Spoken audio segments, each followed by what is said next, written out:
a ser únicamente la calificación del examen. Va a ser todo, ¿de acuerdo? Ok, Pero muchas sí va a haber examen.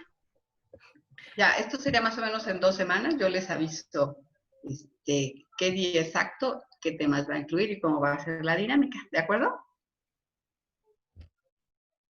Sí, doctora, muchas gracias. Doctora, Si tienen alguna duda, pues me avisan. ¿Sí me escuchan? Sí, sí, lo Ok, escuchamos. bueno, entonces vamos a empezar a ver la clase de enfermedad intestinal inflamatoria. Este es un padecimiento de origen, bueno, que es multifactorial, pero el fondo es inmunológico principalmente.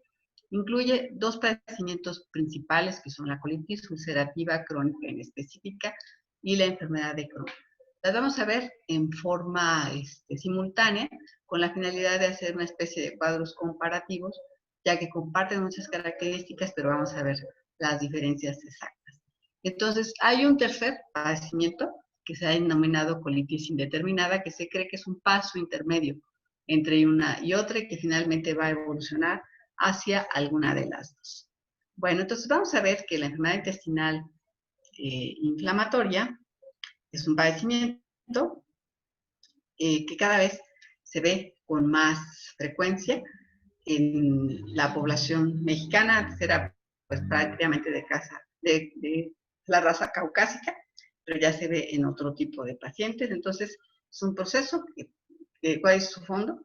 Una inflamación inespecífica y crónica que afecta básicamente el tracto gastrointestinal. Sin embargo, al ser enfermedades que tienen un fondo inmunológico, pueden afectar otras partes del cuerpo. O sea, ahorita vamos a ver que se acompañan de manifestaciones clínicas a otros niveles. Entonces, además de las afecciones gastrointestinales que van a ser las principales, siempre hay que tener presente que puede afectar también otros órganos, como vamos a ver más adelante. Entonces, bueno, decíamos que el padecimiento más común son básicamente la colitis ulcerosa, la enfermedad de Crohn y la colitis indeterminada. Ahorita vamos a ver algunas generalidades. ¿Por qué? Bueno, pues se llama enfermedad intestinal inflamatoria. ¿Qué características va a tener en general en todas las enfermedades intestinales inflamatorias? Van a ser crónicas. ¿Sí? O sea, un padecimiento que una vez que se diagnostica, pues al paciente ya le cayó el chahuizle porque no se van a quitar. Es un padecimiento crónico que únicamente se puede controlar y que va a pasar por periodos de exacerbaciones y remisiones. O sea, episodios en donde el paciente puede estar en una fase de latencia, puede estar totalmente asintomático, alternado con episodios de actividad. Decíamos que es más común en la raza blanca, en los judíos y en los miembros de una misma familia, lo cual habla de que hay un fondo genético también. No hay diferencias en cuanto a género, hombres y mujeres son afectados por igual, pero aunque se desconoce su etiología exacta, están implicados factores de origen inmunológico y algunas situaciones que afectan la permeabilidad intestinal, ¿de acuerdo? Bueno, entonces, dijimos que nos vamos a ver en forma comparativa. La colitis ulcerativa crónica inespecífica, que también se le ha llamado UCI, básicamente se va a localizar en el colon. Puede afectar prácticamente todo el colon o el colon y recto, y es de naturaleza superficial, es decir, solo afecta la mucosa. Lo más afectado, decíamos, es la parte distal, el recto, una proctitis, puede decirse, pero en un momento dado todo el colon y recto puede estar afectado. Otra característica es que las lesiones son continuas, afecta básicamente la mucosa y una característica es que son pequeñas ulceraciones y puede haber histológicamente desnaturalización de las criptas. Entonces, localizado únicamente en colon y recto, lesiones continuas de naturaleza superficial que afectan únicamente la mucosa. Esto es importante tenerlo presente para compararlo después con la enfermedad de Crohn. Entonces, dependiendo del área afectada, puede ser una proctitis cuando afecta únicamente el recto, puede ser una proctosigmoiditis cuando afecta recto y sigmoides, y una pancolitis cuando prácticamente pues, está afectado todo el colon. Entonces puede ser una colitis generalizada.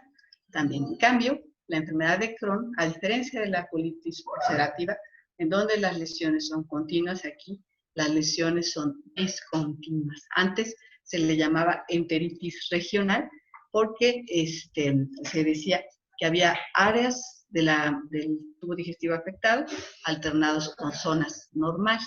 Esta enfermedad, el proceso inflamatorio, da un aspecto de empedrado a la mucosa con la presencia de ulceraciones lineales y las lesiones van a ser en parches. ¿Qué dijimos que va a estar afectado en la colitis ulcerativa? Van a ser lesiones de naturaleza superficial que afectan únicamente la mucosa. Aquí la lesión va a ser transmural, mucosa, submucosa, todas las capas del intestino van a estar afectadas. Dijimos en la colitis ulcerativa que únicamente se localiza en colon y recto. Aquí cualquier parte del tubo digestivo, desde la boca hasta el ano, van a estar afectadas y el área más frecuentemente afectada va a ser el ilion, principalmente, o sea, todo el intestino delgado, pero principalmente ilion terminal y colon proximal. Van a ser de las áreas más afectadas. Se afecta principalmente el intestino delgado, pero en un momento dado, cualquier parte del tubo digestivo, desde la boca hasta el ano, puede estar afectada. Cuando afecta nada más el ilion o el ilion terminal, se denomina ileitis. Cuando afecta todo el intestino delgado, se llama enteritis regional. Y cuando afecta el colon, bueno, pues va a ser una colitis. Bueno, se dice que la enfermedad intestinal inflamatoria puede tener un paso intermedio que es la colitis indeterminada. Es decir, que es un episodio temprano de la enfermedad intestinal inflamatoria que no tiene características propias todavía ni de colitis ulcerosa ni de enfermedad de Crohn, pero que se cree que en un futuro va a evolucionar hacia alguno de estos dos diagnósticos. O sea, va a evolucionar hacia una o hacia otra. Entonces, en cuanto a la epidemiología, la enfermedad intestinal inflamatoria va a ser más frecuente, dijimos, en las razas caucásicas, va a ser más común en Estados Unidos y en los países del norte de Europa, o prácticamente toda Europa, y decimos que también la raza judía, ¿verdad? Son los más afectados, lo cual no quiere decir que en México no exista, sí existe, y bueno, se ha visto, antes era más común la colitis ulcerativa y actualmente se ve que la frecuencia de la enfermedad de Crohn ha ido incrementando en forma paulatina. Entonces se considera que es una patología emergente en la población pediátrica que ya se encuentra principalmente en los adolescentes y a escala mundial ha ido incrementando en frecuencia en forma progresiva.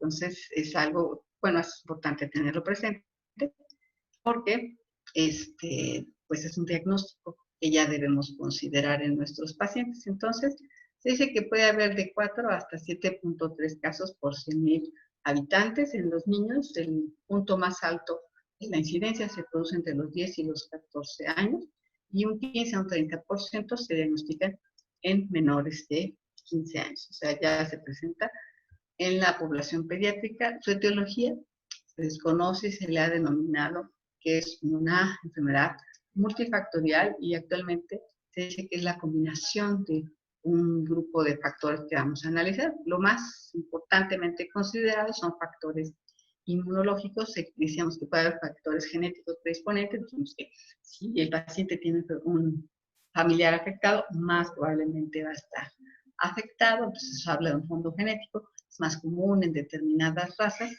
pero se cree que si el paciente tiene factores predisponentes, se desencadenan la reacción inflamatoria de origen inmunológico por factores ambientales que pueden ser endógenos o exógenos y que la combinación de todos estos factores va a dar lugar bueno, van a ser factores modificadores o que alteran la permeabilidad de la mucosa. Se cree que esto hace que pasen macromoléculas a la circulación y que ocurra la sensibilización. Entonces, ¿por qué se dice que hay una predisposición genética? Porque esta enfermedad es de 30 a 100 veces más frecuente en aquellos pacientes que tienen un familiar en primer grado afectado. O sea, esto es una evidencia de la colitis, es más evidente en la colitis ulcerativa también. Se han encontrado algunas mutaciones, o la colitis ulcerativa, por ejemplo, se relaciona con alteraciones en los genes 2 y 6, mientras que la enfermedad de Crohn con el cromosoma 16. También se han detectado antígenos de histocompatibilidad como el HLA-B3 y el DQ2. Estos van a ser como predictores de la extensión de la enfermedad, mientras que el HLA-DR103 predice la severidad de la enfermedad. O sea, todo esto habla de que hay un fondo genético implicado de manera importante. Hay otros que dicen que hay algunas situaciones, en alguna otra enfermedad inflamatoria o después de un proceso infeccioso, o sea, decíamos que los factores ambientales pueden ser endógenos o exógenos, se produce un proceso inflamatorio de la mucosa y va a haber una permeabilidad intestinal alterada, o bien puede existir una permeabilidad intestinal alterada como efecto primario. Entonces, estas alteraciones, o sea, esta alteración de la permeabilidad favorece la penetración de moléculas proinflamatorias, dando lugar así a las lesiones inflamatorias a nivel intestinal. Bueno, entonces decíamos que hay un fondo inmunológico. Se ha visto que en los pacientes con enfermedad intestinal inflamatoria hay un incremento en la producción de citocinas proinflamatorias como interleucina 1, 8, 12, interferón gamma y factor de necrosis tumoral alfa. Todas estas son citocinas proinflamatorias que van a estar incrementadas, cuya producción va a estar aumentada en los pacientes con enfermedad intestinal inflamatoria.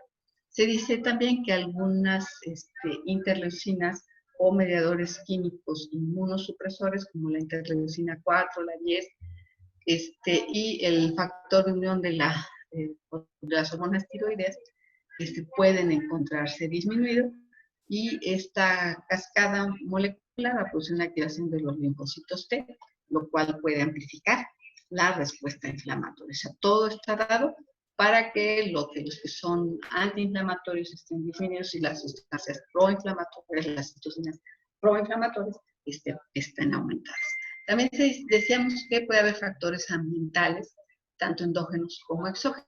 Se cree que un proceso infeccioso persistente se ha relacionado, por ejemplo, con infecciones por listeria, micobacterias y paramyxovirus, que pueden ser asintomáticas, pero el paciente puede ser portador crónico, y se dice que la presencia de estos procesos infecciosos crónicos a nivel intestinal desencadena una inflamación grave a este nivel y, bueno, puede ser el disparador de todo el proceso inflamatorio desde el punto de vista inmunológico. Entonces, estas son, decíamos entonces, una combinación de factores genéticos, ambientales e inmunológicos.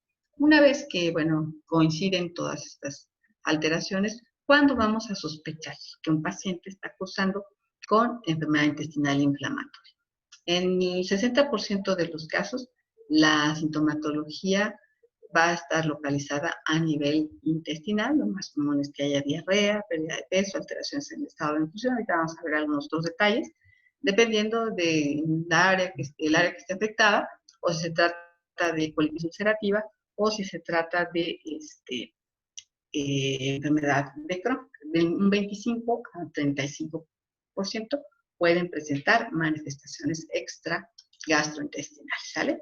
Bueno, entonces la colitis ulcerativa se puede presentar en diversas formas clínicas. Afortunadamente, el 50 al 60% van a ser formas leves, el 30% formas moderadas y un 10% una colitis severa. O sea, la forma severa es menos frecuente, pero hay algunos pacientes que debutan con una colitis severa y que eso los pone en un riesgo muy alto de muerte. Entonces, ¿cuáles van a ser las áreas más afectadas? Van a presentarse como proctitis en el 10%, como proctosigmoiditis el 25%, una colitis izquierda en el 25% y una pancolitis solo en el 10 al 30%. Se dice que de los pacientes que han sido diagnosticados con una colitis indeterminada, un 30% van a terminar siendo colitis ulcerativa, un 25% enfermedad de Crohn y de un 45-50% van a permanecer como colitis indeterminada. Entonces, aquí pueden ver en la foto cómo se ven unas bolitas. Esa es la reacción inflamatoria y es la presencia de pseudopólipos que dan lugar a los que da lugar la inflamación tan severa. Puede haber pólipos verdaderos, pero la mayor parte de estos son una reacción inflamatoria de aspecto polipoide, pero son pseudopólipos. Entonces, las manifestaciones clínicas en la enfermedad de Crohn van a variar dependiendo del segmento afectado. No sé si recuerdan cuando hablamos de enfermedad ácido péptica, que había una gastritis asociada a la enfermedad de Crohn que se acompañaba de úlceras lineales, hipertrofia de los pliegues gástricos y que también respondía al tratamiento con inhibidor de bomba de protones. Entonces decíamos que la localización más común de la enfermedad de Crohn es el ilion terminal y el colon proximal en el 70% de los casos. O sea, y del 10 al 15% pues va a afectar prácticamente todo el intestino delgado. Vamos a ver las manifestaciones clínicas en forma comparativa para que de esta forma, o sea, el origen inmunológico, ambiental y genético, pues lo comparten las dos, pero las manifestaciones clínicas sí van a variar. Entonces, la colitis ulcerativa se puede presentar como diarrea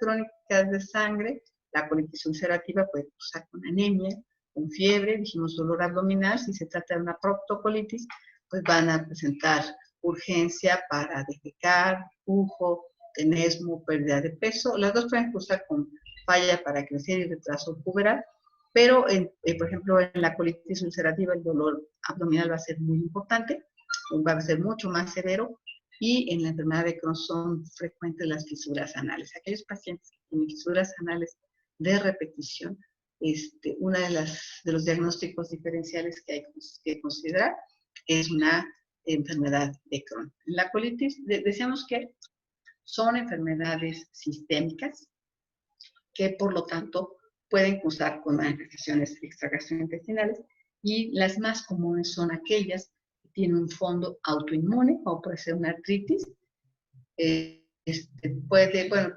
Generalmente en la colitis ulcerativa van a cursar con falla de crecimiento o retraso puberal, y en el adulto con desnutrición, pero pueden asociarse a otras enfermedades de origen inmunológico, como puede ser la hepatitis autoinmune en un 1% de los casos, o una colangitis esclerosante primaria en un 3 a un 5% de los casos. Pueden presentar algunas otras manifestaciones extragastrointestinales. Entonces, cuando tenemos un paciente que a lo mejor debutó con las manifestaciones gastrointestinales, tenemos que hacerle un examen exhaustivo, porque puede tener manifestaciones oftalmológicas, como puede ser una uveitis, manifestaciones musculocutáneas como edema nodoso, estomatitis aftosa, y urológicas como nefrolitiasis o hidronefrosis, y pues por su fondo inmunológico también pueden tener alteraciones coagulantes, como puede ser una enfermedad trombolítica, o puede haber vasculitis, como en otras enfermedades con un fondo autoinmune.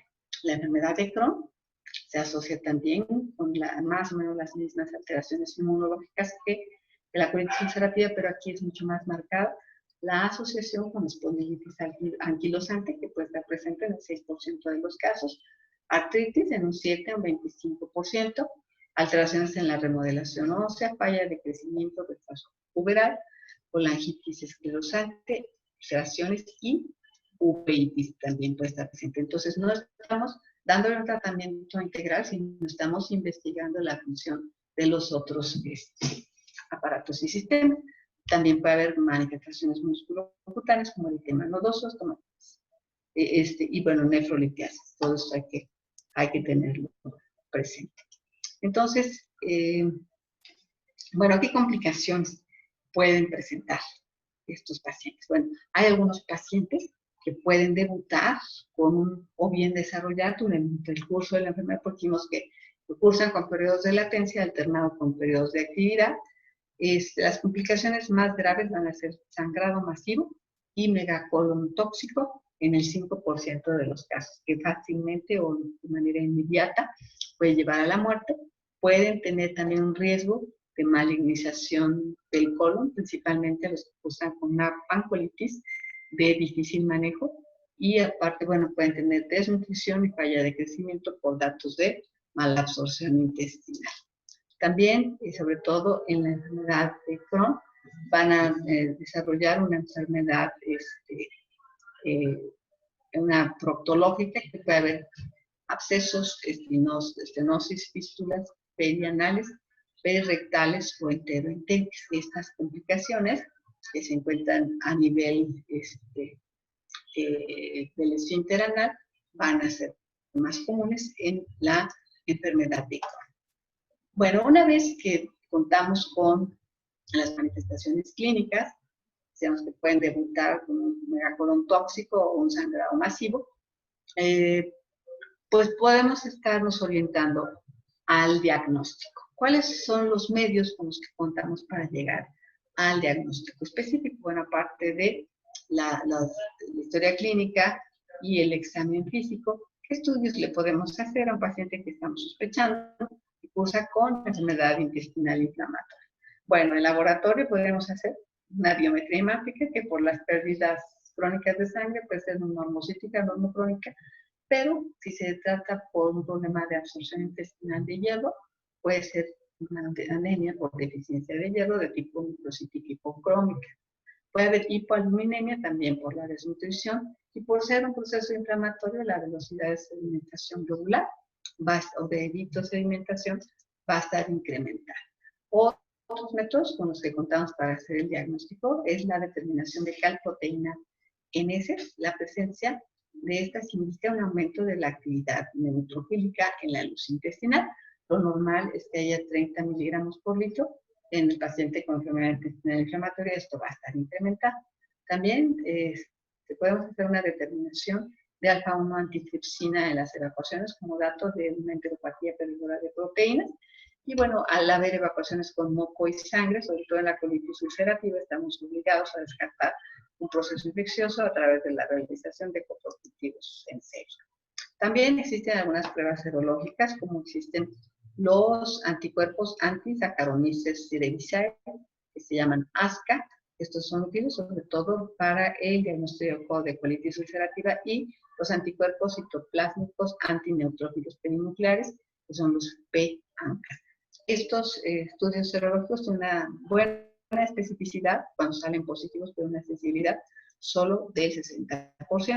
Sin embargo, la presencia de estos anticuerpos presentes acompañados de un cuadro clínico compatible, pues hace mucho más probable el diagnóstico. Para detectar en las zonas principalmente de la enfermedad intestinal inflamatoria de tipo enfermedad de Crohn, hay un proceso inflamatorio, se inflama, y después se forman zonas de estenosis al disminuir la inflamación. Entonces, podemos hacer un tránsito intestinal a fin de descartar la presencia de complicaciones como estenosis, fístulas, divertículos, y a través de un ultrasonido se identifican zonas de edemas,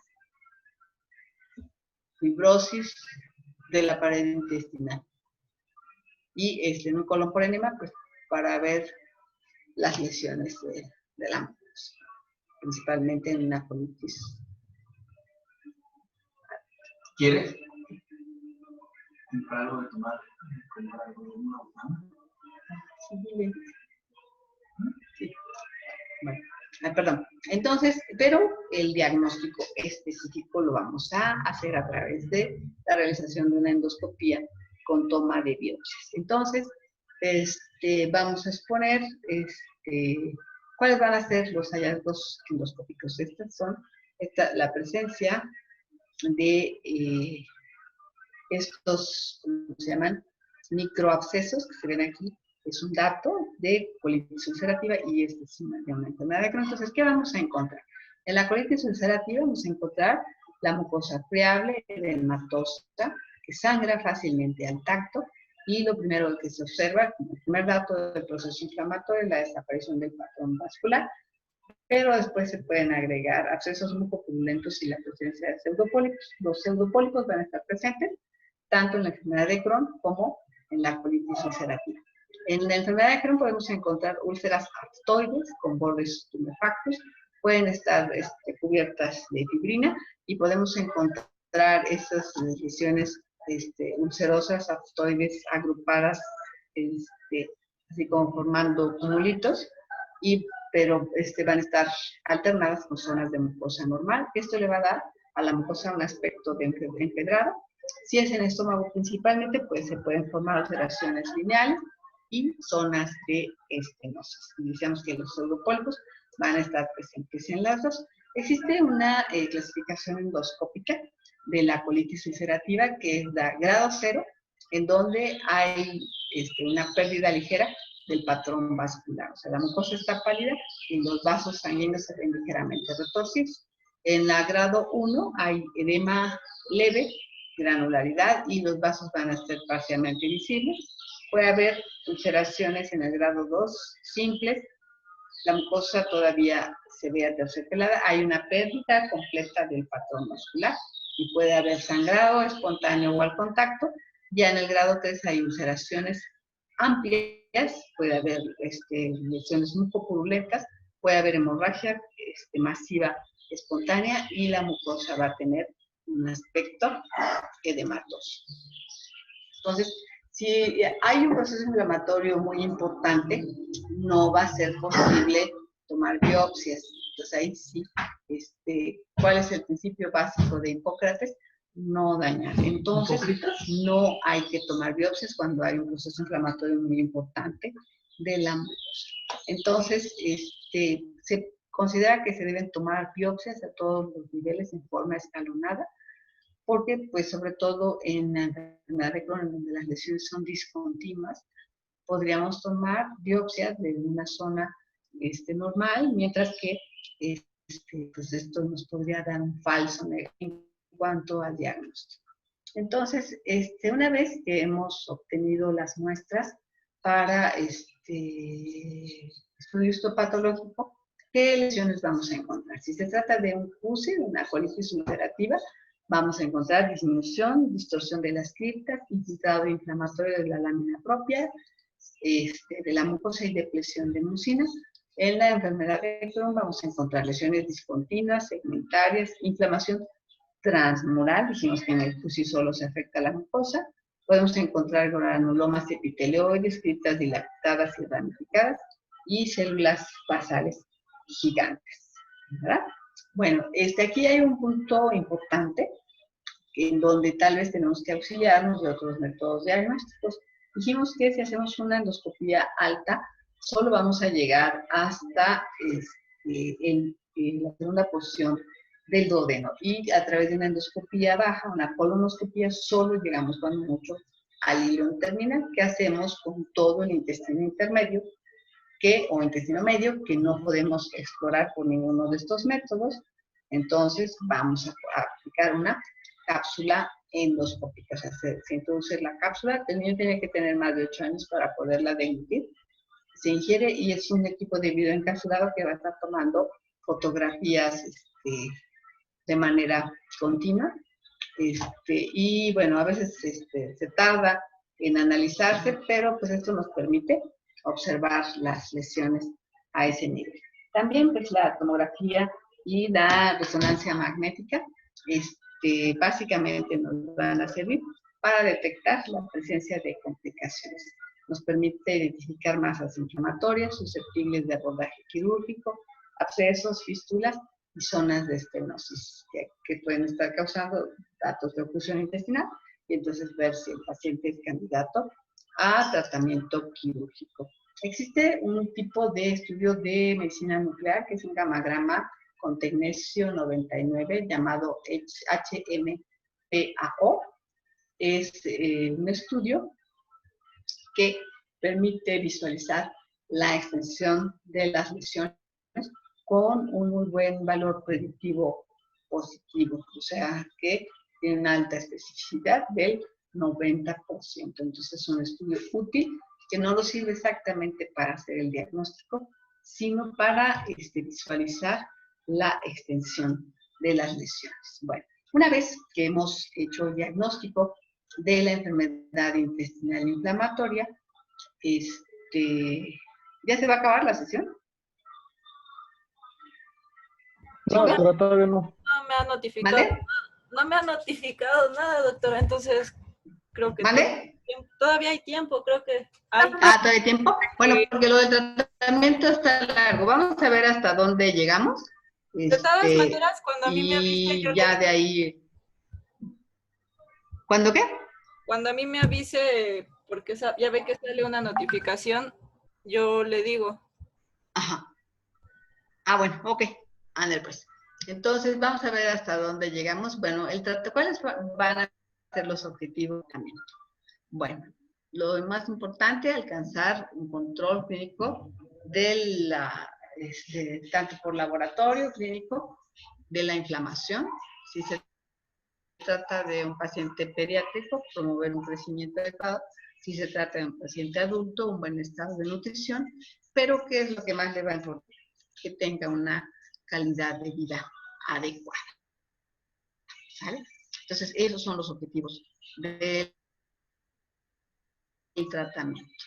Entonces, la primera parte del tratamiento es el tratamiento solo, la recuperación nutricional del paciente que tiene afectación del estado de nutrición, evitar el retraso en el desarrollo de los caracteres sexuales secundarios si se trata de un paciente pediátrico, pero a veces con el solo control en la dieta se puede obtener una regresión de los síntomas de la enfermedad. A veces el tratamiento dietético puede ser suficiente. Siempre que sea posible hay que utilizar la vía oral, pero bueno, si el paciente por la ingesta deficiente no alcanza a cubrir sus demandas energéticas a través de lo que toma por vía oral, se pueden utilizar algunos otros suplementos. Cuando el paciente no puede comer o bien no alcanza a cubrir sus requerimientos, se le puede dar alimentación por sonda o por ostomías. A veces con un tratamiento de recuperacional partimos de la base de que muchas veces estos pacientes van a estar desnutridos. Una vez que se instala la terapia nutricional, a veces se tienen que utilizar dietas muy elementales porque el intestino está tan dañado que casi no puede absorber los nutrientes o no los puede digerir, entonces se les dan en su forma más sencilla.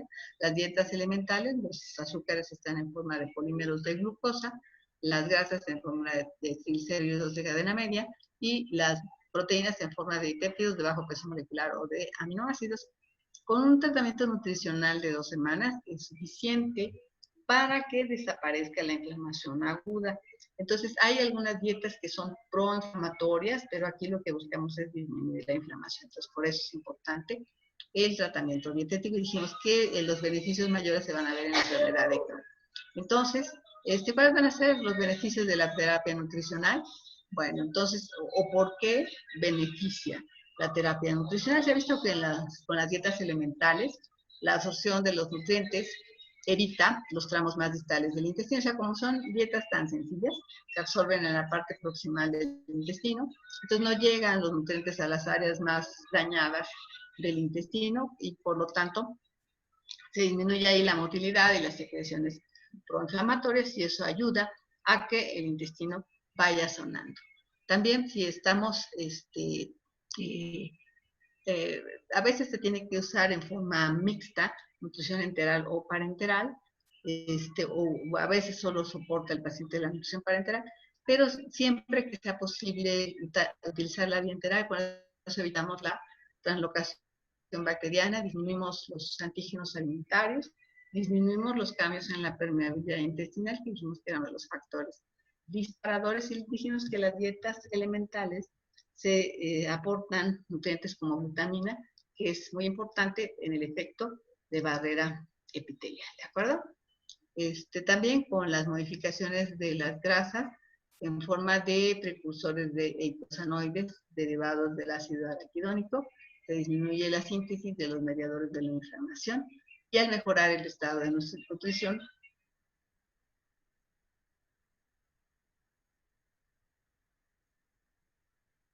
padecimiento, pues, a veces en forma simultánea, además de iniciar el tratamiento nutricional, podemos iniciar el tratamiento médico.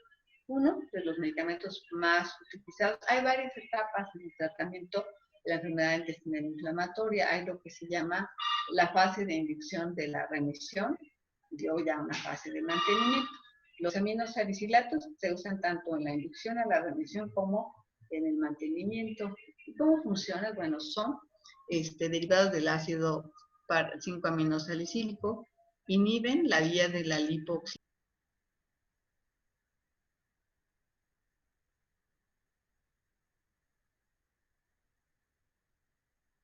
vamos a usar los aminosalicilatos. Decimos que hay una fase de inducción a la remisión, como en el cáncer, mantenimiento y recaídas.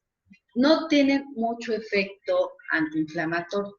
Su efecto, pues más bien es a nivel de los mediadores químicos y se pueden utilizar tanto en forma sistémica, o sea, tomándolos por vía oral, o se pueden utilizar en forma de supositorios o de enemas, sobre todo cuando hay una proctocolitis, son bastante efectivos. Se utilizan a dosis de 50 a 100 miligramos por kilo por día. Entonces, no tiene un efecto antiinflamatorio tan potente, pero su efecto es sobre todo a los mediadores químicos. ¿Cuáles son los efectos secundarios que tenemos que vigilar en aquellos pacientes que están recibiendo aminosalicilatos por tiempo prolongado? Bueno, pueden provocar cefalea, vómito, rash, dispepsia, diarrea. Hay que estar vigilando a estos pacientes con pruebas de funcionamiento hepático y pancreático y de función renal también, porque puede producir pancreatitis, hepatotoxicidad y nefritis intersticial. También se pueden utilizar, sobre todo en la fase de inducción a la remisión, los antibióticos que pueden disminuir la inflamación crónica de la mucosa intestinal. Muchos de estos pacientes desarrollan cierto grado de sobrecrecimiento bacteriano, entonces hay que disminuir la concentración luminal de bacterias, medir la respuesta inmune mediada por células. Los más utilizados son metronidazol y ciprofloxacina. Se pueden utilizar por un periodo de hasta 2 semanas en la fase de inducción a la remisión. Entonces se ha visto que en pacientes sobre todo que tienen lesiones perianales fistulizantes o que tienen inflamación del reservorio, el metronidazol va a ser más efectivo, sobre todo en la enfermedad de Crohn, que tiene más lesiones perianales, pero con el uso prolongado puede llegar a producir neuropatía periférica. Se va a utilizar tanto la cipro como el metronidazol a dosis de 20 miligramos por kilo por día.